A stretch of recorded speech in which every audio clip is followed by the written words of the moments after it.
The following program may contain coarse language, violence, nudity, mature subject matter, or scenes which may not be suitable for all viewers. Viewer discretion is advised. All Hit Radio.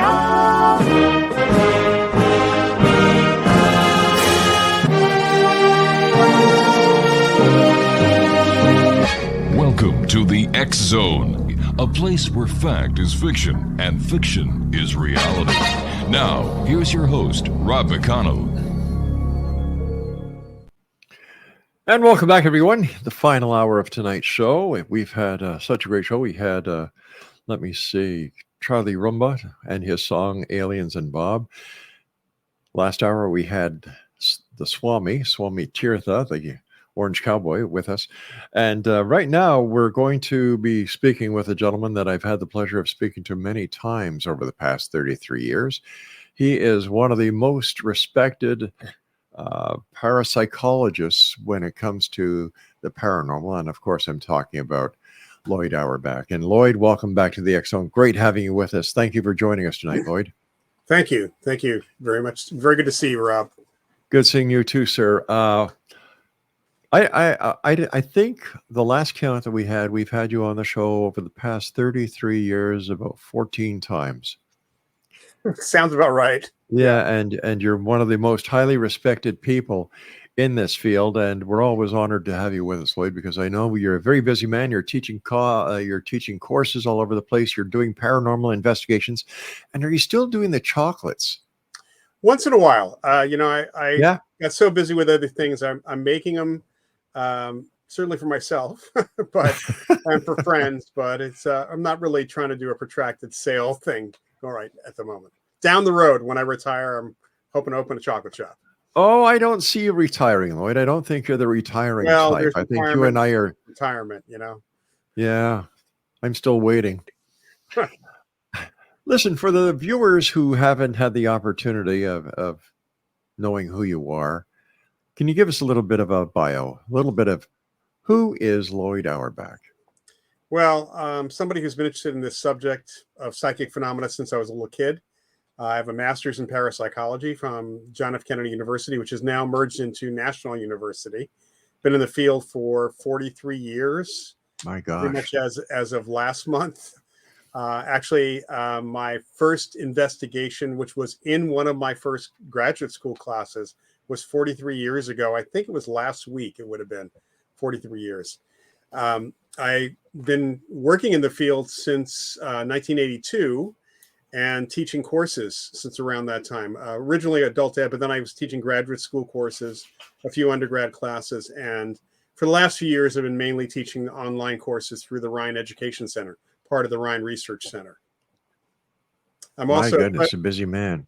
Yeah, I'm also president of an organization called the Forever Family Foundation, and on the board of directors of the Rhine Research Center, and still do the investigating thing. I've got a lot of former students who are in our Office of Paranormal Investigations network. And then you've got the articles that you write, the books that you write, the media appearances that you do. Yeah, all of them. Plus the TV shows that you do. Once in a while, yeah. Busy man. Not as much as they used to be, but yeah, I still do them.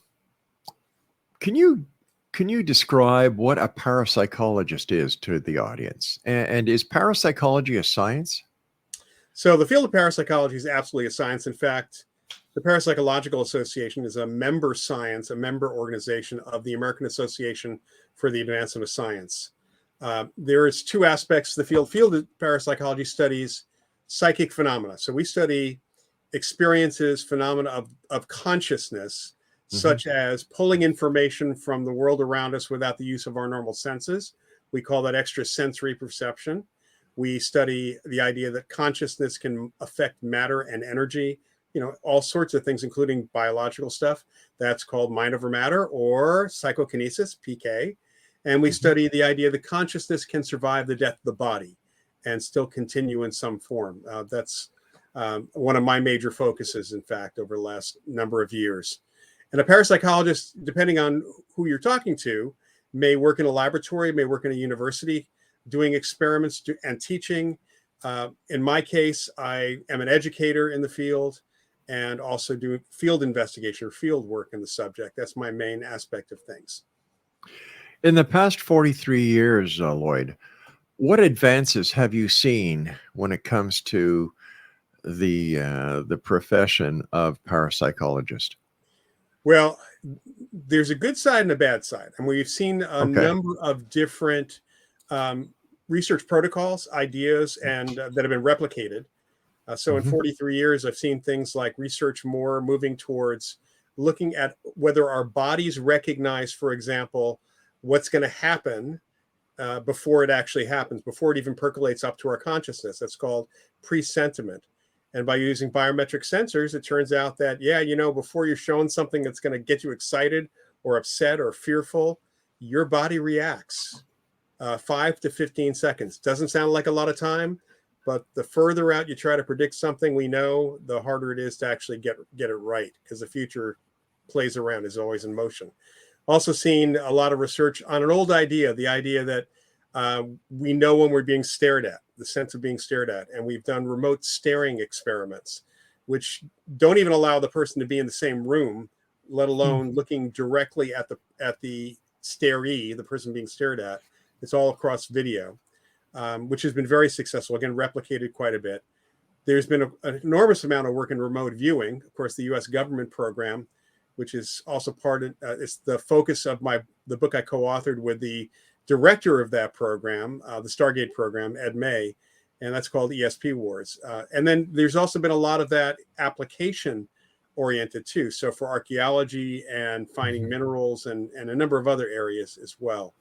And then probably the biggest area, it's not that big really, that is new, is really a concerted effort to do research with spirit mediums, with evidential mediums. Including looking into what's going on in their brains. So brainwave analysis, as well as looking into what parts of the brain are active, as well as the most controlled experiments possibly in social science being conducted at the Rhine Research Center with mediums. It's not double blind or triple blind, it's quintuple blind with great success. So there's little things here and there too that have happened with the field. And then there's the connection with consciousness studies, which has been happening more and more. When it comes to the evidential mediums, and the research that's going into that, have they undergone what's the word I'm looking for here? Have they been put through MRIs when they're doing their mediumship, and what have the results of the MRI shown? Well, there's been functional MRI, which is not the same as the MRI that we talk about with full, you're going into that tube. That can't be done. The idea of somebody being able to concentrate, even a psychology experiment would be difficult to do with someone inside an actual MRI. But there's a clack. Yeah, that could be a psychic experiment to see if you could actually add 2 and 2 while you're being distracted by that. But there's been some fMRI that's been done. Mostly it's been EEG analysis and looking at other types of analysis of the brain when this is going on. And what's interesting is that, first of all, there was a group of mediums that succeeded in a 1-year program of testing with more and more controls on them. That's the Rhine Research Center's research certified mediums. Other mediums have been tested for the Forever Family Foundation. And the ones that have worked in the brain research, it's been pretty clear that when they're having a conversation with the researcher, with you and I, what their brain waves, their brain state is one way. When they are pretending to speak to a spirit, because they're asked to talk to an imaginary spirit, their brainwave activity is closer to having a conversation with you and I. But when they go into the state that they are communicating ostensibly with spirits, whether they're doing that or not, their brain state is very different.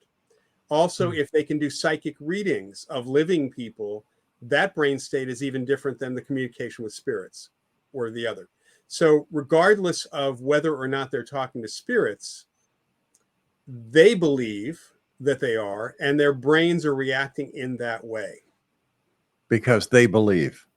Well, it's a question of whether it's belief or whether there's actually something going on. I mean, there certainly seems to be something going on in the brain. And we part of this is we call them evidential mediums because they can provide information that they could not possibly have known or even researched, which is always interesting. And that provides kind of the backup that something more than just they believe that their mediums is happening. Yeah. Well, what I was trying to say is that in order for them to do what they do, they must believe in doing it themselves. Yeah, that's where I was going. Yeah, no question. Yeah, I mean, an athlete has to believe that they can do what they can do. Yes, that's right. If we can only get politicians to do that, we'd be all set, Loyd. I think that there are some things that are impossible in this universe, and that might be one of them. Loyd, you mentioned the Forever Family Foundation. What is that? So the Forever Family Foundation is an organization that was started back in 2004, 2005, when a couple lost their daughter in a car crash.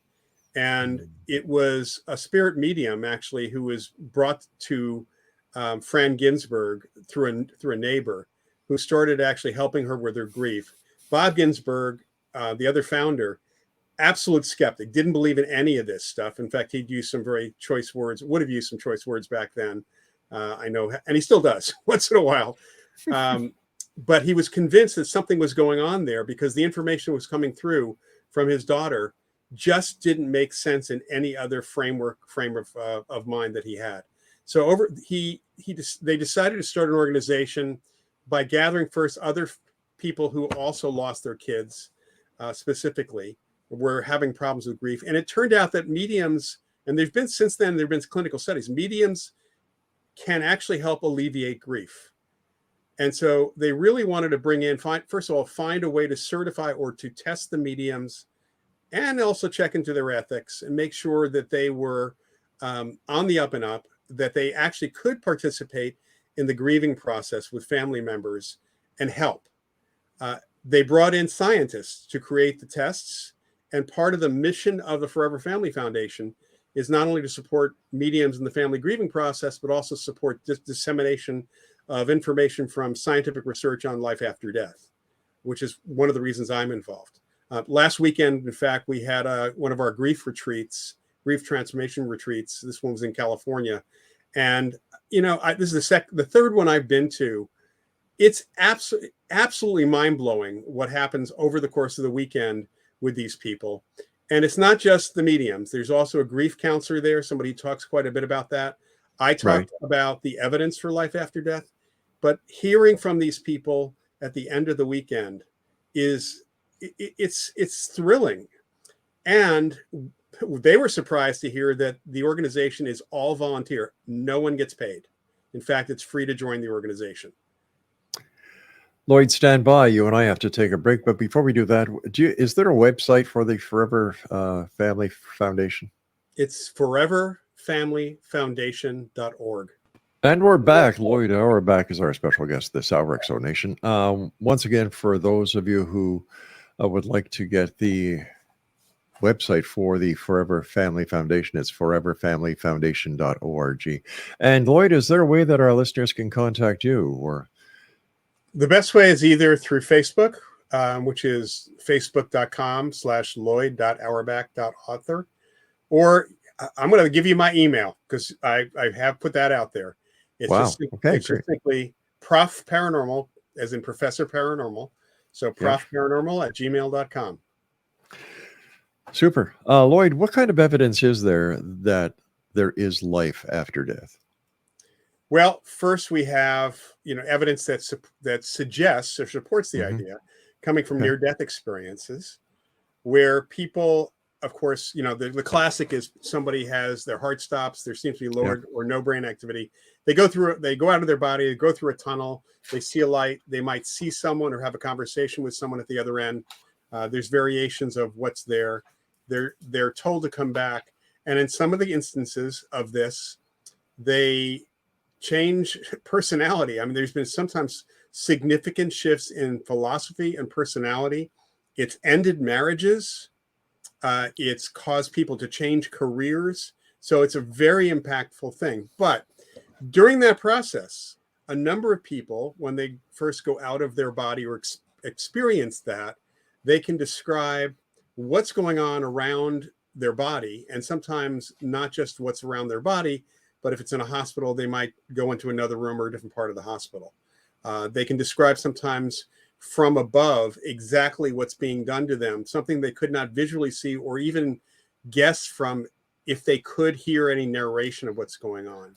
And then in a number of instances, the person they meet when they go through the tunnel, they're surprised to find it's somebody they know who they thought was fully alive, but it turned out that that person actually has died just without their knowing. In fact, may have died just right before they had their incident as well. Those are called Picandarian experiences. So that's one. We also deal with, of course, mediumship, which certainly through the communication process, we've gotten a really, especially when we really tighten it up, we get really good indication that some significant process that's different than just normal psychic information is actually going on. We can bring in the reincarnation cases of children who remember previous lives, which are kids from 2 to 4-year-olds who can remember a life, and actually in some instances, not all of them, give enough specific detail, including names, addresses, information about how they died, all of that, so, which has no other explanation unless you want to claim that all these people are somehow faking it, which we're pretty sure is not the case in the cases that are investigated by people like Jim Tucker.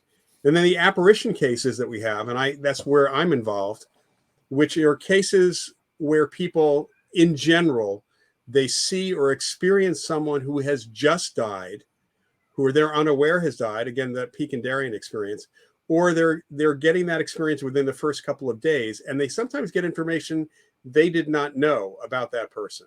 And then the longer term cases, which are the ones I investigate, we often have significant communication that's presented that, again, is hard to come up with an explanation. I've certainly had a couple of cases where they're really no motivation. No, they don't want fandom. They don't want fame. They don't want money.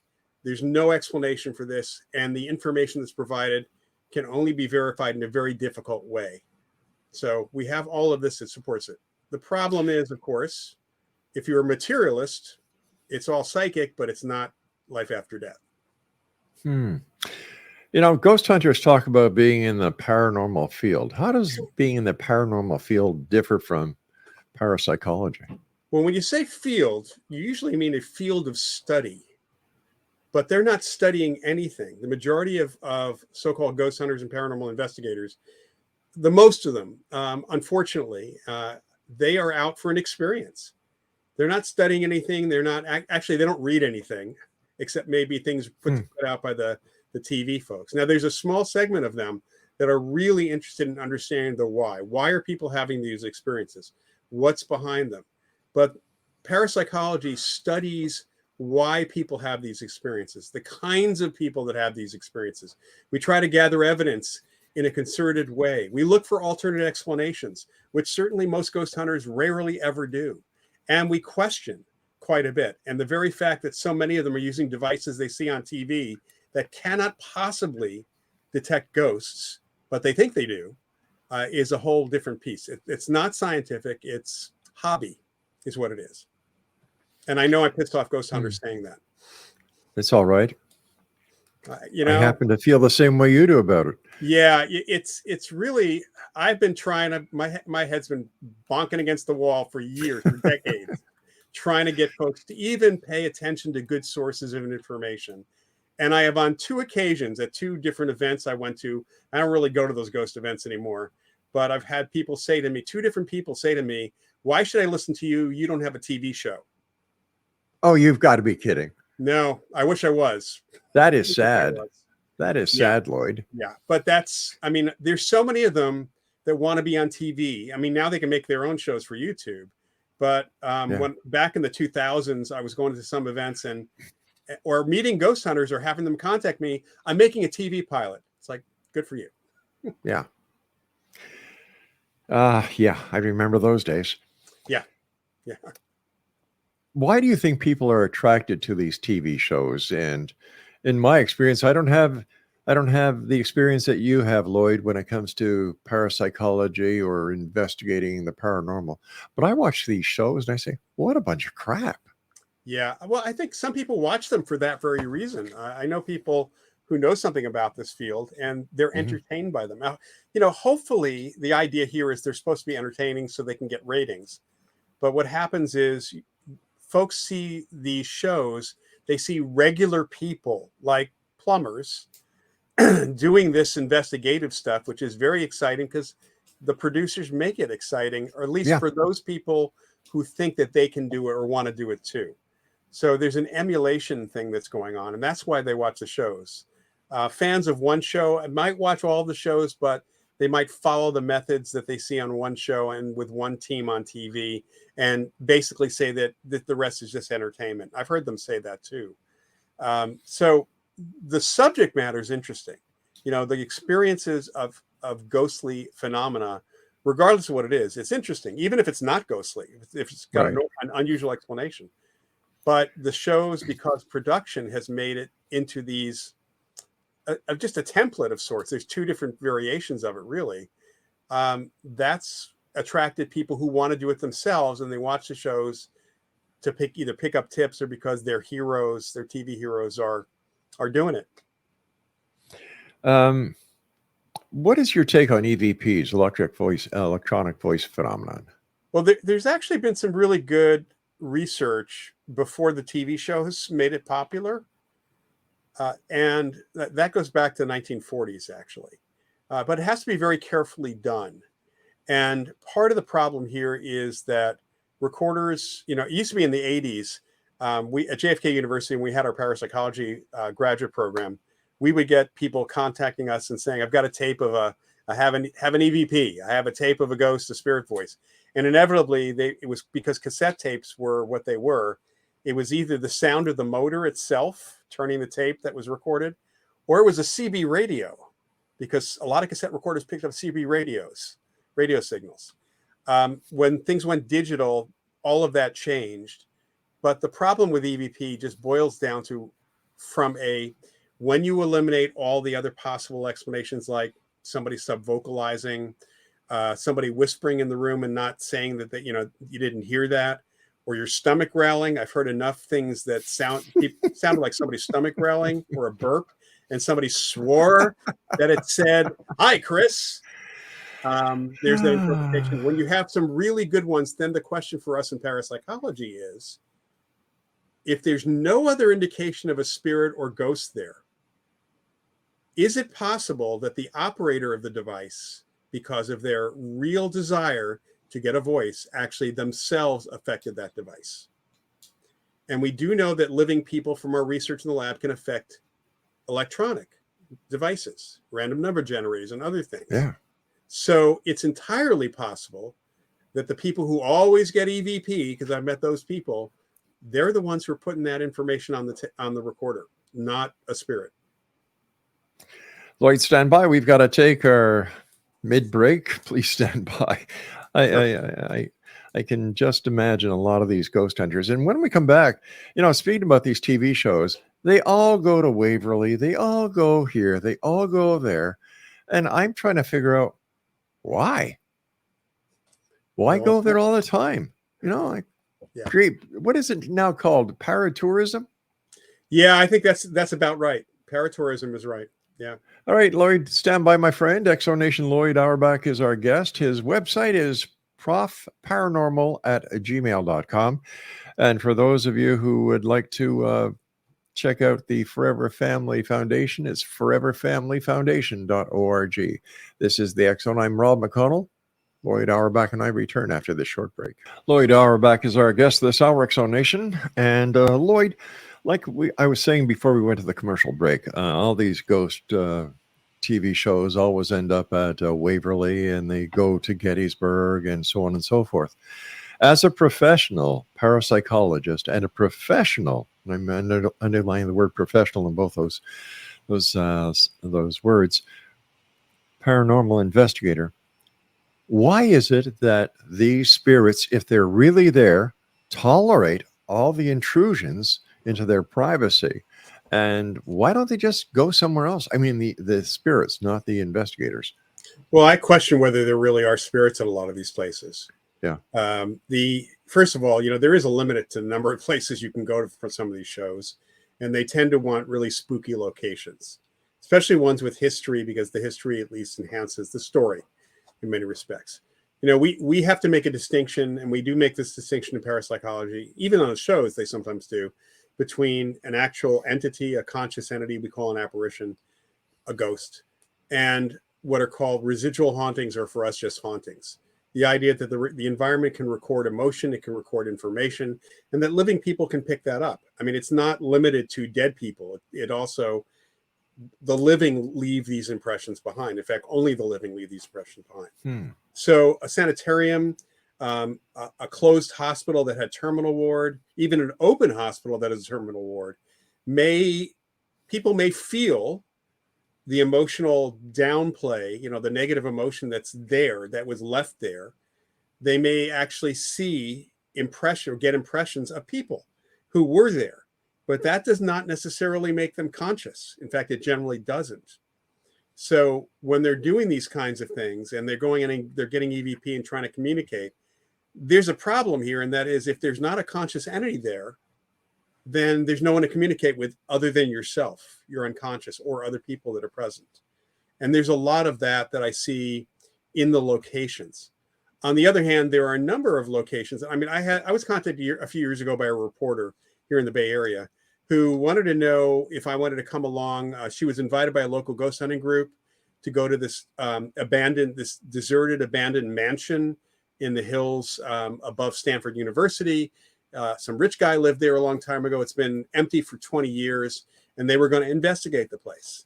And I asked her to ask them several questions. Number one, if nobody's lived there for 20 years, how do you know it's haunted? Number two, who owns the property? And are you going to be trespassing? Yeah. And so she came back to me, said, I'm not going. She said, they don't know who owns the property, and they have no reports that the place is haunted, just that it's abandoned. It's been left empty.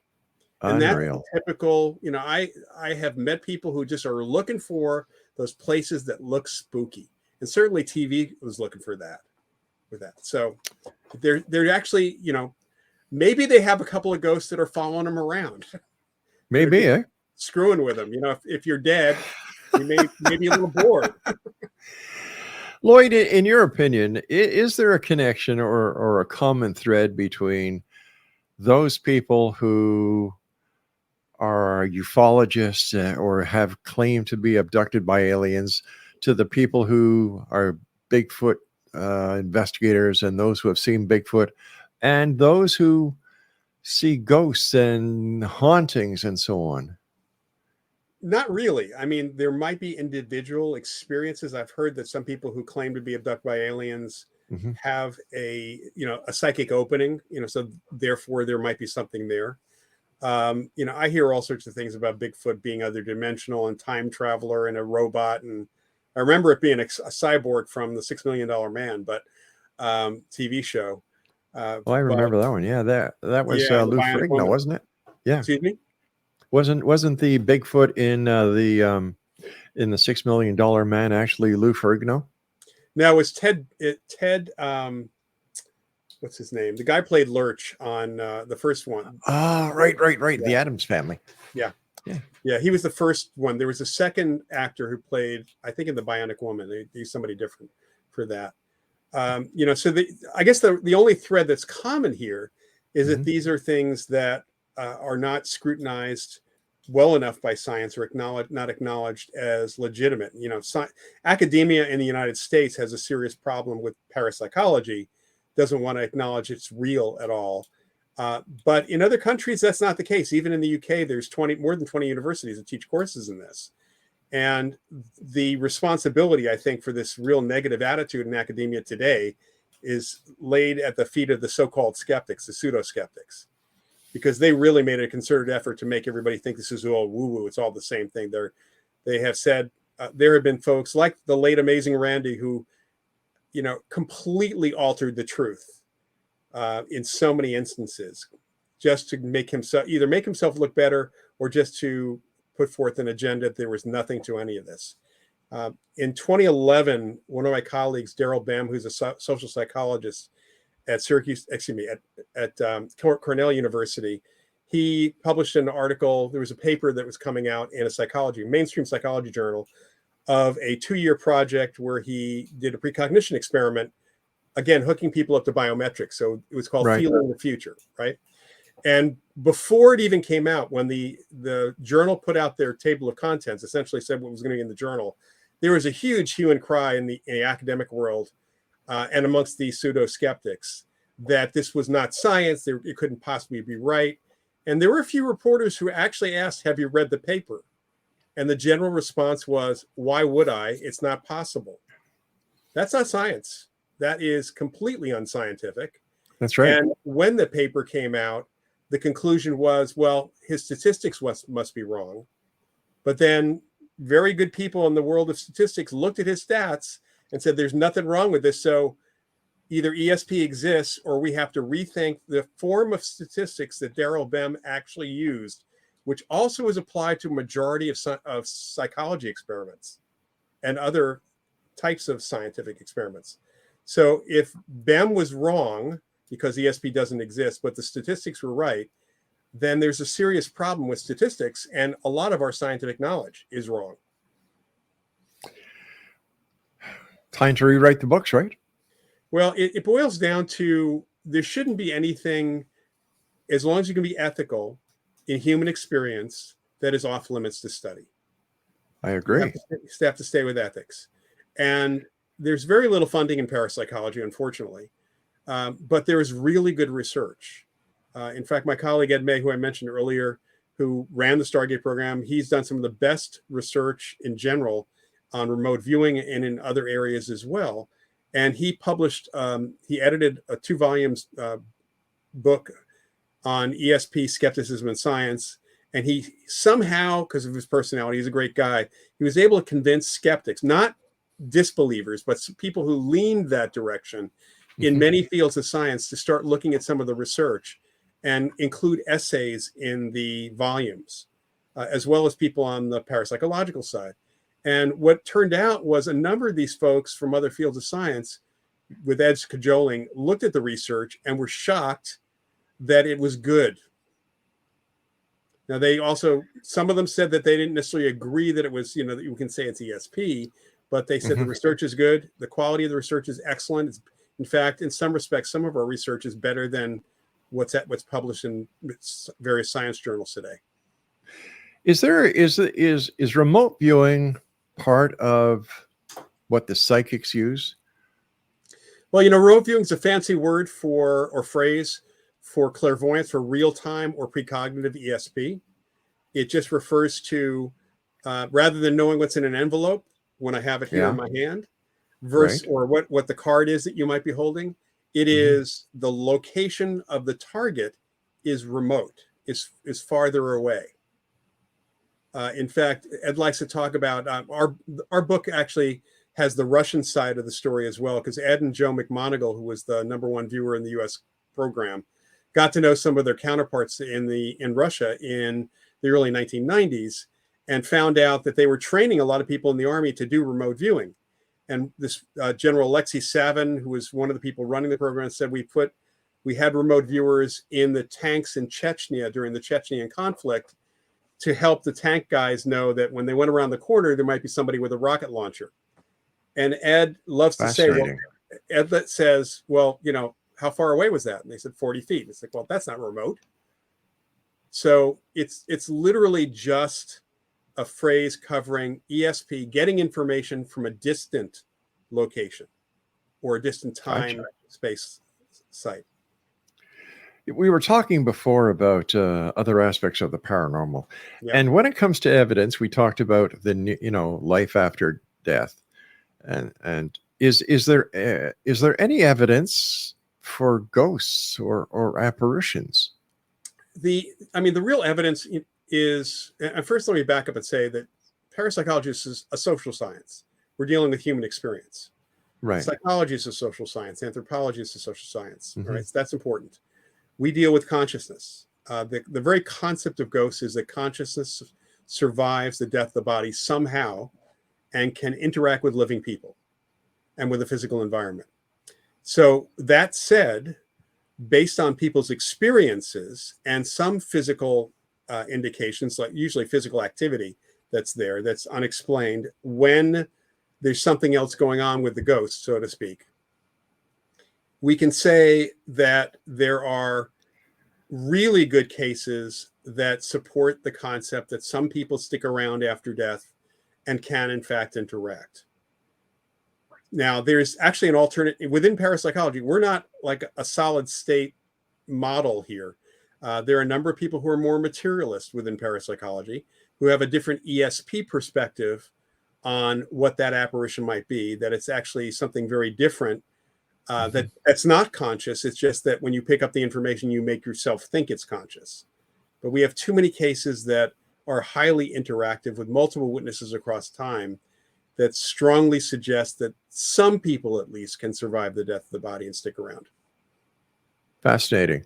One quick question before we go to our final break, Loyd, is the TV shows and Hollywood, have they been an asset to legitimate paranormal investigators and parapsychology, or have they been more of a deterrent to reality? Well, I think there's a good and bad here. The good is that it's brought people, the paranormal TV shows especially, have brought people out of the woodwork who might never have admitted their interest in the subject. And of those people, some of them realize not too long after they get into it that there's more to look at, and then they might come over to our field. So we are getting, for example, the courses I teach for the Rhine Center, we're getting a lot more students than we have over time. I mean, we're going up in the number of enrollments that we've got. And that's, I think, because this is being talked about a lot more. On the downside, we have an awful lot of people that are doing bad stuff. I get calls from clients, from people who have had the local ghost hunting team in, and they get freaked out by the local ghost hunting teams. Sometimes that team will run screaming from the house in the middle of the night because they got an EVP that sounded like a growl, and they immediately say there's a demon here. And they also don't look for normal explanations. So we have to sometimes follow up with these people to kind of help calm them down, help them get past their fear, and give them a legitimate possible explanation for what might be going on. So that's the bad. And then, there's a lot of other, problems in terms of perception of our field because of a lot of that, what we see on reality TV. You and I have to take our final break, Loyd. Please stand by. And explanation, Loyd Auerbach is our special guest. His email address is profparanormal@gmail.com. And once again, for the Forever Family Foundation, their website is foreverfamilyfoundation.org. And we'll be back as we wrap up this week here in the X Zone from our broadcast center and studios in St. Catharines, Ontario, Canada. And we're back. Loyd Auerbach is my guest. His email address is profparanormal@gmail.com. And Loyd, I want to thank you so much for taking time out of your evening, your time that you usually hold for yourself to join us here on the X Zone. Always a great pleasure talking to you, Loyd. And I value your professionalism and what you've done over the many years, and how you and the people that you work with have worked so hard to get real paranormal and parapsychology where it is today. So my hat is off to you, my friend. Thank you. Why is everything on TV now demons? Where these ghost investigators or ghostbusters or whatever the hell they want to be called these days go in and yelling and try to provoke. Yeah. Why would anybody in their right mind do that? Well, that's a question. Why would somebody in their right mind do that? Well, first of all, I think a lot of that comes from one particular show as a good template to begin with. And the demon thing, there have been a couple of people who truly believe in demons on these shows. Yeah. It's not realistic. But let's face it, Hollywood has always emphasized scary stuff when it comes to the supernatural. I mean, the fact is they're actually comedies. The TV show Ghosts that's on CBS right now, or the BBC version of that, is one of the best ghost shows I've ever seen. It's just absolutely wonderful.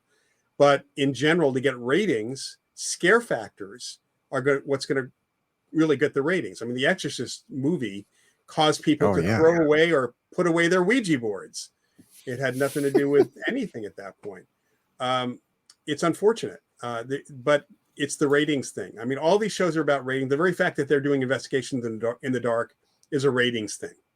It's to make things look spooky. And that's always been the way that TV has been, to try to make things evocative, to really bring about some kind of tension or fear, just even momentary. So that's a big part of it. The way I look at it, if a ghost is invisible at night, he's going to be invisible during the day as well. Well, the fact is that if you look at the actual reports of apparitions of ghosts, the vast, like we're talking about 99% of these from all over the world are during the day or when the lights are on. Really? If it's at night. Yeah, people are not awake at 3 o'clock in the morning to see a ghost. So maybe you do have a ghost in your house, but you're not awake to see the ghost. And the ghost is not like tapping you on the shoulder saying, "Hey, buddy, wake up. I'm here to scare you." Where do you see parapsychology going in the future, Loyd? Well, I think we're getting closer and closer to consciousness studies, the folks who are actually looking at the question of what is consciousness? Where is it? I mean, is it in the brain? Does the brain create it? And there are all sorts of folks from different fields of science who are approaching it in very, very different ways, from the idea that the brain is we're just meat robots, we're just programmed, to the idea that there's something more here. Not only is it, like in the brain, but it also may be kind of out here, out in the world. And we may not even, our brains may just be like a TV set receiving consciousness from somewhere else. So there's a range of ideas and philosophies here. People are coming to this slowly, very slowly, from neuroscience, from physics, biology, from psychology. And we've been studying phenomena of consciousness. Psychologists study behavior. We study what does consciousness do to directly connect with the world. That's what ESP and PK are. Survival is, does it exist on its own? And we're finding a lot more commonality in all these fields now. And I think that's the direction it's really going to go. We may not even call it parapsychology anymore, because we may be part of this greater science of consciousness studies. Loyd, it's the time where you and I have to say so long for tonight. But before we go, what is your message to the Exo Nation tonight? To seek out good sources of information. If you really are interested in any form of psychic phenomena, take a look at places. You can start with the Forever Family Foundation for mediumship, but the Rhine Research Center, that's RHINE.org, so Rhine.org, is the longest running laboratory and center of study in the United States. That was the original Duke Parapsychology Lab back in the 1930s. So go there, take a look and see what's available there. The Society for Psychical Research just hit 140 years over in the UK. They exist on the web. They're very active. And and they have a science encyclopedia, truly well written for general public consumption, of learning about articles about all of this stuff. So go to some good sources, get recommendations from them, start there. And believe me, you'll have a whole world opened up to you that is not about yelling at spirits and getting EVPs. Much more interesting. Again, Loyd, thank you so much for your time. It's always a pleasure talking to you, and the door is always open for you here in the X Zone. So until the next time we meet, my friend, take care of yourself. Thanks very much, Rob. You too. Good night, Loyd. Good night. And Exo Nation, our guest this hour has been Loyd Auerbach. And if you'd like to send him an email, share an experience, ask him a question, profparanormal@gmail.com. And if you'd like to contact the Forever Family Foundation, their website is foreverfamilyfoundation.org. Well, that's it for tonight, Exo Nation. That's it for this week. I'd like to thank everybody here at Master Control, my producer, a good friend who couldn't find that song earlier tonight, the one and only Craig West, Mac Alexander over there, who's our International Director of Programming, and my best friend, my wife, and my senior executive producer, the one and only lovely Laura. And to you, the members of the Exo Nation, thank you for allowing us to be part of your day or night, no matter where you are on this great big world of ours. Remember, we are each other's brother. Take care of each other. Give your child, your wife, your friends a hug. Let them know that they're loved, because we all need that connection. And always remember to keep your eyes to the sky and your heart to the light. From my heart to yours, good night, everyone.